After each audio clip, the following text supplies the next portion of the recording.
ombre leather, the parfum version, the scent of the day for me.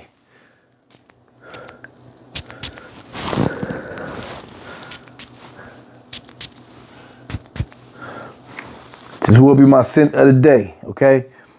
Now, back to the basics. Let's talk about sparring. Let's talk about the gym. Let's talk about sparring. Let's talk about the gym. Let's talk about sparring, right? See, a lot of fighters, they get it misconstrued. They want to come to the gym. They want to be on some rock'em sock'em. They want to be on some I'm the king of the gym. But then when the lights come on, everything that you did in sparring, you don't do when the lights are on you in real life. So what I want to talk about is sparring is not the real fight, okay? Sparring sessions are not the real fight. Understand that. And let's take any sport for an example. Let's take the NFL. Let's take the NBA, right? You don't see the defense trying to hurt the starting quarterback in practice. You don't see the center or the power forward trying to kill the starting point guard or the starting shooting guard in practice. You don't see that in practice. It's called practice for a reason. Like AI said back in the day, practice?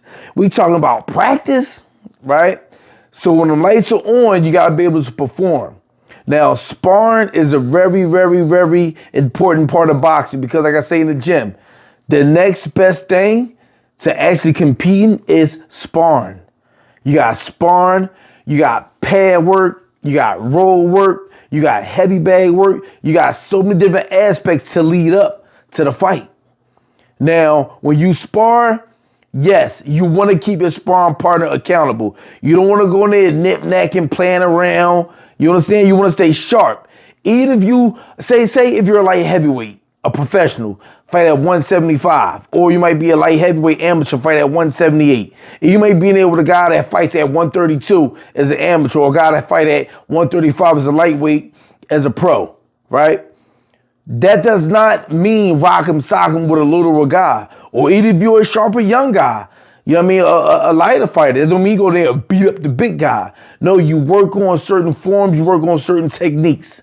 That's why it's very important that you have a coach, someone, a trainer, a teacher to guide the session. This is not rock'em sock'em trying to kill each other. Because at the end of the day, you beat somebody up in sparring, yeah, I'm the king of the gym. But then when you go out there and fight on a network, or when you fight in front of your hometown crowd, everything that you did, in the gym to that fight in the gym, you don't do what you did, during a sparring session, So what you gotta learn how to do, you gotta learn how to work on your skill, your form, and your techniques. So what I say, if you got like a bigger fighter, you're not gonna work on your power on a little guy. You might work on your speed. You might work on your defense. You might work on your reflexes. Now, if you're a smaller guy, you might want to learn how to pinpoint your shots a lot better with the bigger guy, and you don't got to try to turn it over. You know what I mean? Because a lot of times, like I come from the Philadelphia gyms. I come from the gyms where we're known from having gym wars. You know what I mean? Just like in Vegas, I believe they still had a dog. I believe it's called a dog house. Where Floyd Mayweather, them guys, they just go until somebody can't go no more. To me, there's no profit in that, right? It might look good on the outside. You might want to post it on social media. But when it comes down for your health, you know what I mean? For you to really perform in a real fight, everything you did in that gym will not show on a real fight. The only thing that's going to show is all the punishment that you took. You know what I mean? Now, let's just use it for an example. Say if you're in there sparring a guy and you going crazy, and you might rock a guy with a left hook, right? Now, that guy might have got dizzy. He might even got knocked out, you know what I mean, in sparring. Now, that same guy who got knocked out, now he going to a real fight. Now he going to be gun shy. He going to be scared to throw certain punches. Why? Because of the fact that he got knocked out in sparring because it was rock'em sock'em. And like I said before, it's not about, babysitting nobody, right? But it is about sharpening your skills, about staying focused, about working on stuff that you know that you need to work on.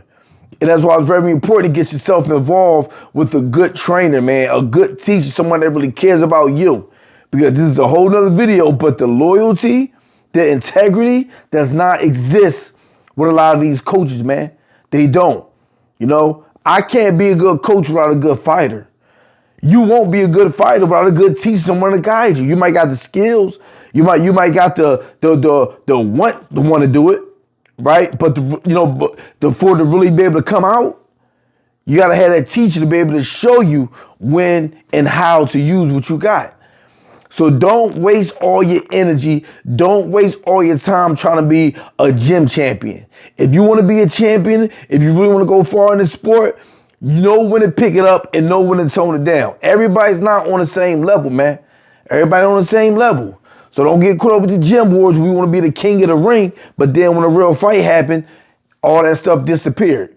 You know what I mean? So y'all be good to the next video. Again, the scent of the day. It's time for it. Ombre leather, parfum version. All right. So y'all be good. To the next video. Team Heat Boxing. Peace.